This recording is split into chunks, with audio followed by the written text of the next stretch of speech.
European stock markets sagged on Tuesday as markets struggled with massive uncertainty caused by Russia's invasion of Ukraine. The pan-European Stoxx 600 index slipped around 2%.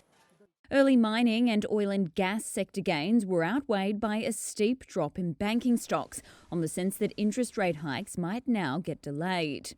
The index for Eurozone banks was down over 3% by early afternoon.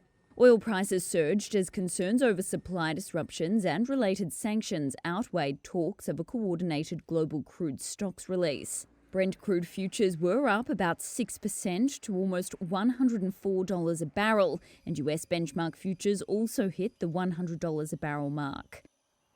Meantime, the ruble fell further on Tuesday while the dollar edged higher and the Swiss franc hit a 7-year high as investors sought out the safe haven currency. The Russian currency was down around 2% by lunchtime, trading at just above 99 per dollar, a day after it collapsed to a record low of 120 per dollar. Earlier on Tuesday, it had recovered some of those heavy losses, helped by an emergency rate hike by Russia's central bank. Still, the ruble was down almost 30% from its best levels this year. Trading on Russia's main stock exchange remains suspended.